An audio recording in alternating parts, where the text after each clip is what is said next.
Hey there, boys and girls, and welcome to episode 217 of Sonic Boom TV. This episode is going to be sorry, got something in my eye. Not about my eye. This episode is going to be a new record from a local band that we'll talk about first, and then some thrift store finds, and of course you can hear from that direction some buzzing sound. That's my refrigerator. Something is terribly wrong with my refrigerator. It freezes everything top and bottom. It's been like that for a little while, and I just haven't got the people to come out here and replace it because I don't want to have to move things for them to do this. But that will be happening soon because I need to use my refrigerator for a refrigerator, not just a freezer. So anyway, besides all that, we'll start with what I got. I got the latest release and probably the final release, unless something good happens. But from a local band, kind of hard rock band, playing music that really kicked ass. I saw them quite a few times, photographed them several times, even did like some go to their practice place, and take photos of them as well a couple times. But anyway, that band was Green Gasoline. Strike When the Iron is Hot. This is their latest album. I think it's been out a little while on CD or at least on digital. But they pressed a record, and I guess while they were waiting to get the records back, the band broke up not too long ago. And I know the guy that was a singer slash bass player has already got a new band, and I got this from the guitar player, lead guitar player, and he said that he is also in another band right now. So I'm not sure what's going to happen with this band, but this is a really, really good hard rock band. They made it pretty big for the New Orleans area. I mean, they opened for some big name bands, like I believe the Cult was one of them, at a nice venue, and they toured a little bit, and they just really, really were good at what they did. They had several band member changes as far as the rhythm guitar goes, I guess. The steady people were the lead guitar, drums, and singer and bass. They were the ones that were in the whole time, and they started out as a 3-piece and then went to a 4-piece, and that fourth person changed a couple times, maybe three or four times, maybe. But they put this out recently, and they just started selling them. I think I asked them yesterday how many they did. They only did 50 copies, so they might be close to selling out in the near future. I don't know how you can get that. Get them. Maybe you can order it off of Bandcamp, maybe, or Facebook. I got it because I'm friends with him on Facebook, and he posted it, and I asked him about it, and I got it. So, but there were two different colors. There were one of them, I think it was just like camouflage, and this one that I got is called what do they call it? I don't know. It's kind of a lime green color. It's got a little splatter in it. Antifreeze is what he called it. And it's really nice looking. The other one was like a darker splatter, and I think it was called camouflage or something like that. But I didn't like that one as much as I like this, because this is one of my favorite colors. It's almost like Kelly green. Really nice. And it's got the close up of the artwork, cover art on the labels with the song names. It came in a sleeve, polyline sleeve, a Gotta Groove Records mark of high quality sleeve at that. This is a really, really good band. Again, front cover, the back cover with the track listing, and we've got Logan Lease. I don't know how you say his last name. Is Lice or Lease? I'm his friend as well. Dylan Hemmard, that's the guitar player that I was talking about, who I got it from. I have some really great pictures of him. Taylor Chelew, Chelleu, he was a guitar player. I don't know him. I don't know if I saw him with the band or not. I think he's like came in after I kind of got out of doing the photography for a while. So I don't know that I've seen him. And then John Castix, he's the drummer. I'm kind of friends with him too. I don't know if he's still on Facebook or not, but we were Facebook friends, and I'm talked to him a few times. Looks like the photography was done by Zach Luther of Lazy Eye Photo, and then there's Justin Hammer at the bottom. I don't know what that means. Lazy Eye, he's good. He's the guy who made it, man. He, the local concert photographer who made a business out of it, and seems to be pretty successful. I believe all these pictures are his too. That I had a lot of pictures of them, concert stuff, but these I think are all Lazy Eye pictures. There's a lot to look at, so if you zoomed in, and then there's this cool one on the back right here of them. Looks like they're in jail, but they're really probably just on a balcony somewhere, pretending. But very cool. So I haven't listened to it yet. I plan on listening to it either after this video or tomorrow. There's no download card or anything like that in there. But good hard rocking band. I don't know any of the songs on this one. I have the other. This is either their fourth or third album. I know I have the first two on CD. I don't know if there was a third one. I before this. I don't know if there was. I feel like there might have been something, but if there is, I didn't get it, and I'll have to look into that. But definitely, if you can get this, go check it out. Check out this band, because I'm telling you, if you like hard rock, heavy metal, you will really like this band. I mean, they did a good job at kicking ass. And so, once again, strike when the iron is hot. Green Gasoline.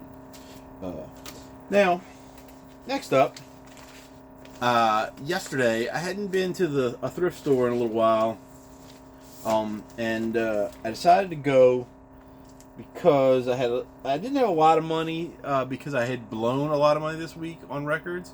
Way too much money on records, that from VC Vinyl had new stock and stuff, and I just went a little bit crazy. But I went over to the thrift store to see what they had, and I get in there, and of course there's I keep going off screen here. Of course there's some lady in she's in one of these electronic wheelchairs, and she's talking a little too much to herself, and so I thought, I don't want to say anything to her, because she's obviously shopping, but why is she talking so loud? And she was talking about like records, and the record man needs to come, and all these are worth a ton of money and stuff like that. And I'm like, who is she talking to? And I can't like slide in next to her because she's in the wheelchair. That's what I was getting at the wheelchair. I couldn't get around her because she was blocking the area. And so I'm just kind of looking, and so there's a whole shelf of CDs. I mean, there was a ton of CDs in there. They were all nothing. I mean, they were just like, they weren't even like pop music. I don't know what they were. They were just weird. And there's a few things sprinkled in. Like I would see, there was like a U2 album, but there's no CD in it. Everything that would have been good didn't have the CD. And so, but I did find 3 things in there for CDs, just randomly, and they're all compilation things. They're not albums. So the first one I found is called Mammoth, Elements of Mammoth. Wait a minute. Elements of Mammoth, it says right here. Up here it says Mammoth Educational Series Fall 1994. This is a little bit weird, because on the back it says 1994 periodic table, and it's got all these little initials for different things. And I'll just kind of go through what it says. It says, and each one of them is a different track. So it's Victoria Williams, You Are Loved. I know Victoria Williams. She's good. She's got a unique voice, very unique voice. Dylan Fence, I have some of their stuff. Living Room Scene. Then Kill Creek. I can't read that. I don't know what that says. It's kind of blurry. But what I never heard of them. Velo Deluxe. So that's, I guess, the band and the song name are the same. Then we got Frente, which I have a couple of their things. On Ordinary Angels. Alphabet Soup, Take a Ride, never heard of them. Then it says Jabberjaw, Girls Against Boys.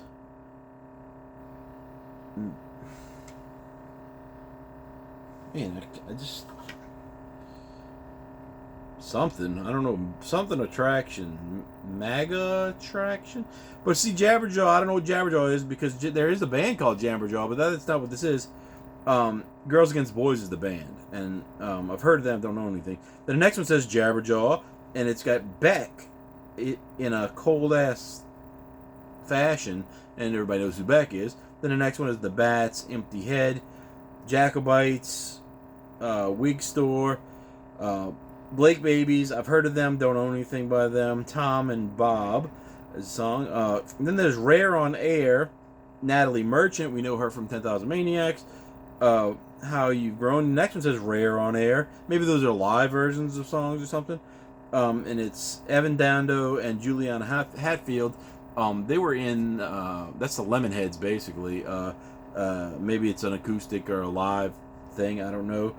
My Drug Buddy, which is a Lemonhead song. And then the last is Porch Expectorant. So I know some of these bands. I know, I own a couple albums by some of these, and some of them I've heard of. So this ought to be pretty good. I haven't put it in yet, but we'll see in the near future. Hopefully it's good. The next thing I found, which I couldn't find on Discogs at all, it's called Robots Are Mean. And it says, presented by New Orleans Indie Rock Collective and Firefly Vodka. New Orleans indierock.com. So I haven't gone to that website yet, but looked into this. The company I work for sells alcohol and such, and this, I believe, was put out by the company I work for, like as a not the company I work for, but as a giveaway kind of thing. It probably came through my company, because the brand here, Firefly Vodka, is something that they used to sell a long time ago. There's a whole bunch of political whatever mess going to involve in that, so we're not going to get into it. But just saying, this might have been available like where I work now. But anyway, it's 16 songs by 8 bands. They're all supposed to be New Orleans bands. I've only heard of one of them. I don't know when this came out. Probably in the early 2000s, but you never know. I don't know, but the way the track listings go, at first I didn't realize it. I thought it was just these were the songs, but then these are also songs going down the side. So it's each band has a different one song. So I just named the bands: Glasgow, Big Rock Candy Mountain, the Happy Talk Band, Cattywampus, The Public, Silent Cinema, the Zydepunks. I've heard of them, but I don't know anything about them. I just heard the name before. And The Pharmacy. And so this one may be good. So at least it's local bands, and maybe it'll be somebody I'll know, maybe be in that and find out more. The other one, which was sealed up until yesterday, I haven't listened to it. I opened it just to see if I could identify it, because I couldn't find this one on Discogs as well. And it's Go Do It Yourself Records, Norway. Go Do It Yourself. It's DIY, really, but and then it's got 20 tracks on it, by which I would assume all are Norwegian bands, and I don't know if the name of the band is in the blue and the song is in white, or the opposite, because I don't know any of this. So we'll just, well, you know what? It's the one in blue is the name because they all have a MySpace address underneath them. So this must be kind of old. But I couldn't find it. So we've got Peel doing Natalie Somewhere. We got Origin Blood, Bought and Sold.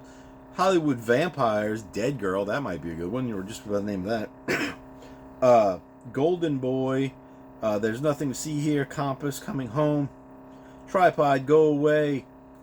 Austin Kane, Kane. Mr. Anderson, Finding This Place. Arcadia, Because of You. Now, there's an Arcadia band that comes from Louisiana. In Confesso, Reality. The Action 5, Idaho. Daisy Cutter, Derailed. Barbed Wire, Downtown. Breed, Fire. Can't read that one. Oops. It's like in the white part where you can't read it. Death. I don't know. Death Track, maybe? Yeah, Death Track, it looks like. Call for Riot, Something Lost. Grand Cafe, The World Is Your Head. Marry Me Young. Or Marry Me Young. Mary, M-A-R-Y, like the name. Bondi, and Gnizzit, Gnizzt. Sharon is the name of the song, and Saint Attitude, Paranoia. So who knows? Might be good. Hopefully it's good. And that's that. So that was the CDs. Now, when the lady finally moved away from the records, that I could look at them, because the way she was propped in there, she just was taking up. There's only like one shelf, maybe as big as these two right here, maybe. And so on the very top of the shelf, I saw a loose record, and I always just go for the easiest thing, when I'm in there. Whatever's the easiest thing to grab, that's what I'm grabbing first. And it was a good grab and a bad grab at the same time, because it was a loose record. I'll tell you what it is, and I'm hoping that I can clean this up and it'll play well. But it's gonna be work. I can tell you, and that is The Clash, self-titled album. It's filthy. It's filthy dirty. It's got the funk of 1,000 years. Is that what Michael Jackson said in Thriller? It's got some scuffs on it on this side. It doesn't look like any bad scratches that would skip, but I'll see. I don't know. I don't own this on vinyl at all, so that was kind of what excited me. Then I flipped it over, and we've got this going on. Now, it's got a scratch like right here that doesn't look too bad. It's just kind of more of a surface kind of thing, and there's a couple more. But this stuff right here, it probably looks worse than it is. It looks like it's not scuffed, and I can't even hardly. I can feel a little bit, but I don't think it's scratched. I think it's just like something rubbed on it, and it left residue. So I might be able to get all that off because it looks like something that I've seen before, and I kind of ran my finger through the groove a little bit, and some of it came out. So I think with a little scrub on it, with a the brush, whatever, and the cleaning stuff, and maybe with a toothpick, I might be able to clean this record up and maybe have something playable and hopefully not too noisy, because this is actually one of my favorite punk records. It's got Janie Jones on it. Let's go to side one. Side one, Clash City Rockers, I'm So Bored with the USA, Remote Control, Complete Control, White Riot, which is probably one of their best songs, one of the top Clash songs, White Man and Hammersmith Palais, that's another one, London's Burning, I Fought the Law. That side is really good. Really good. Side two has Janie Jones. Career Opportunities, which is my favorite Clash song. And I didn't realize it's only 1 minute and 58 seconds. It seemed longer than that. What's My Name, Hate and War, Police and Thieves, Jail Guitar Doors, Garageland.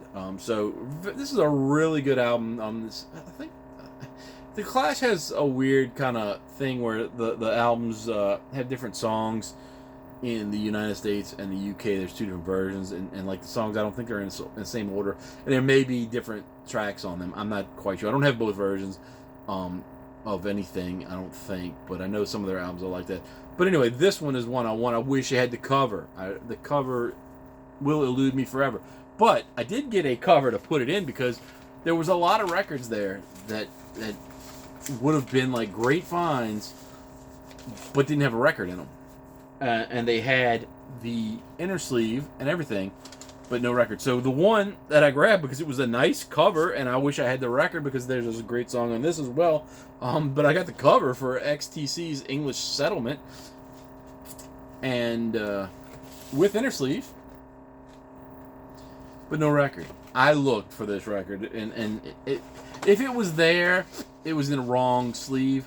But I think somebody either took them out for some reason and did something else with them, or they just got misplaced. But this one has Senses Working Overtime. You know that song. I've heard that song in let's get somebody's name written on the bag. Debbie Kerr. I've heard that song like being played in like the grocery store and stuff for some random reason. So anyway, for now, the Clash will live inside of this until I get something to do with this Clash. Get a sleeve for it or something. Hopefully I maybe come across a cover somewhere. I know there's places that do covers, but I don't know. So, next one, for some reason, I thought I knew who this was, and I put it down, and I was like, you know what, that record's in really good shape. The record itself, not the cover. And I think I know who this is. Well, I don't know who this is. I don't know anything about this person. I thought I did, but I didn't. This is I don't know if it's a single or an EP, but it's Julian Cope. And I feel like I knew this guy. The back cover looks exactly the same, except there used to be a track listing in here, but of course you can see that it's damaged, water damaged or something was stuck to it on both sides. But it's got 5 songs. World Shut Your Mouth is the name of this, and that's the name of the first track. Leviathan, Umpteenth Unnatural Blues, Non-Alignment Pact, and Transporting are the songs. So the record is dirty, but this one is really good shape, and that's why I decided to get it. These are all $1, by the way. The record's it's like new. Just dusty and a little dirt. But so I figured I'd take it. It's only worth like $2 or something. So I don't know, or in better condition than this, it would be worth $2. But I hope I like it. It's some kind of alternative rock, kind of 80s or 90s maybe, probably 80s. 86. So I don't know who he is, but I thought I did. The next one I put back, and then I said, no, I'm gonna grab it. I don't need it. I already own it. But the side with the song I want, the only song I really like by this band, looks clean, and the ones I have I don't think are so clean. So that would be Iron Butterflies, In-A-Gadda-Da-Vida. Has somebody's name, Manuel Holden. He made a cool MH logo for himself. Wrote his name on that. And then on the back, he wrote his name at the top. This is kind of funky. But the record is filthy, filthy, filthy, and it's a little scratchy on this side, but on the In-A-Gadda-Da-Vida side, it's just filthy. It doesn't look scratchy to my eyes. I mean, there's some few little surface scratches, but I think this might play better than the version I have, because I think I have this twice already. So that, wasn't the best. This one, I thought I didn't have it, because there was a lot of stuff there by this band, and that is Grand Funk Railroad on Time. I didn't know I had this one, but I already do. So I put all the other ones back because I already had them. The cover is in kind of bad condition. We've got one of these. Oops, there goes the cover anyway. One of these funky little. Would have been cool if it wasn't funky. Covers. The record itself looks. It's got a scratch or two on it. Filthy records. I don't know where these were, but they're pretty disgusting. There's every one of them was like that, and it was a shame because there was a lot of records that they had, like I said, that were missing the record that could have started somebody's a little decent little collection of mostly 70s, but some 80s stuff too. But like I said, they were all missing, or they were horribly scratched up. So I don't know where these records came from, but I feel like somebody picked them over before I got there, because like I said, I hadn't been there in a while, and I feel like somebody went and probably got the good stuff out of there already, and then we're done with it. And maybe that's why some of the records, the sleeves, because all the sleeves were kind of beat up. Maybe they took the good records and just left the sleeves because they already had or just had something better they could do with them. I don't know. But this one, not a big fan of this band, but this one, the front cover anyway, looked really good. And so I decided I would just grab it. And it's Jethro Tull Stand Up. The back cover has been wet at some point. It's got a little stuff on it right there that it looks like it's part of another cover that I could probably get off. But what I didn't know about this, when you open it up, I didn't realize that this right here was something, and it was a pop-up of the band. And so that's missing, and I didn't know that until I was starting to look it up on Discogs, and it said something about a pop-up, and I was like, mine didn't have anything inside of it. And sure enough, when I looked, I was like, oh, look at that, it's missing that. I just thought that was a weird design when I first picked it up. This one, the record is, of course, filthy, but good shape. I think there's a scuff mark on it. Yeah, there's a scuff mark that kind of goes across. I don't think it's going to do anything. It doesn't look deep. It just looks like it might even rub off when I clean it. But so now I own like 3 or 4 Jethro Tull albums, and I don't really care for the band that much. But it was there, right, for $1. I gotta stop doing that. I buy a lot of things that are $1, and I don't really need them. Speaking of don't really need them, this band was once described by a coworker of mine when I worked at a music store as the most boring band in the world. And this does not have their hit song on it, but it's Foghat, Energized. And I thought that's funny to be called Energized when they were described to me as the most boring band in the world. They had that song Slow Ride back in, I guess, either the late 70s or early 80s. The only song I know by them, that I know, I should say. Although, there's a song on here called Wild Cherry, and I might know that one. But Step Outside, Home in My Hand, Nothing I Won't Do, That'll Be the Day, Golden Arrow, Fly By Night, Honey, Hush. This record is just dirty. I don't know if you can see it. Can you see that? How dirty that is? Both sides. I mean, I can feel the dirt just by touching it. It's yuck.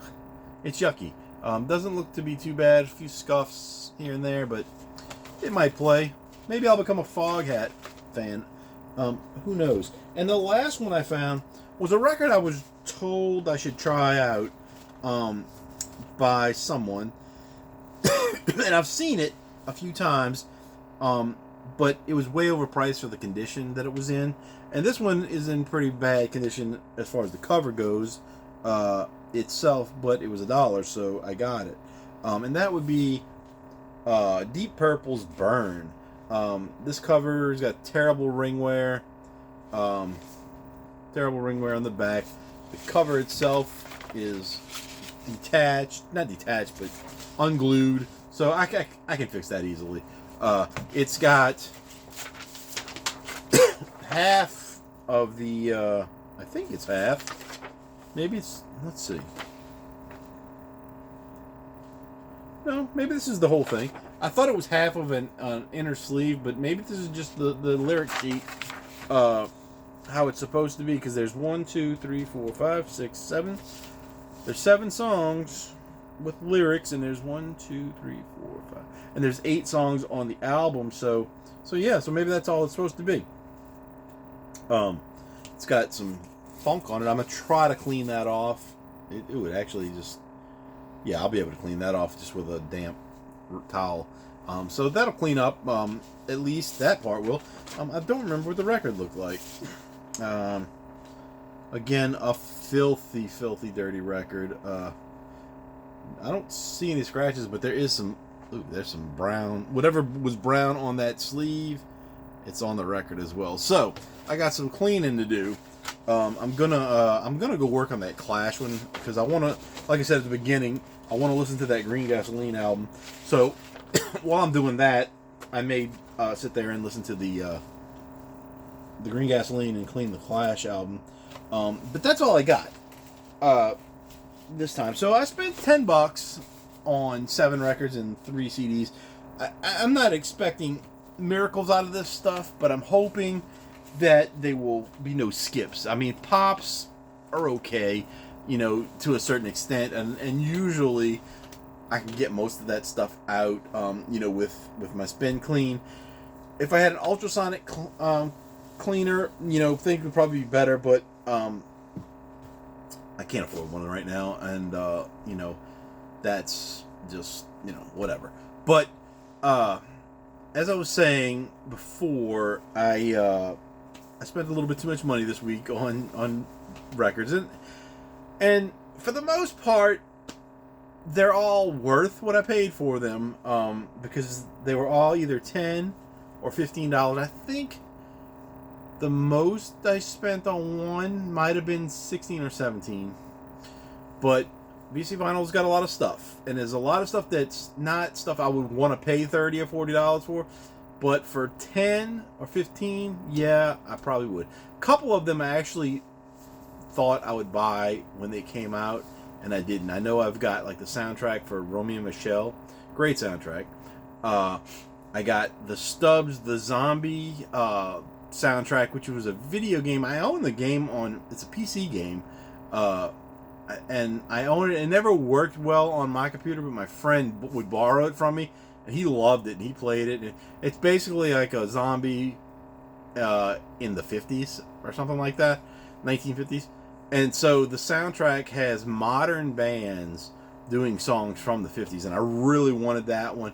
And people were bidding so much on it, and because they kept saying they were selling out of it, but what they were really saying, they do this every episode. Oh, we're going to be sold out. We're going to be sold out, but they're only allowed to sell a certain amount of stuff per show.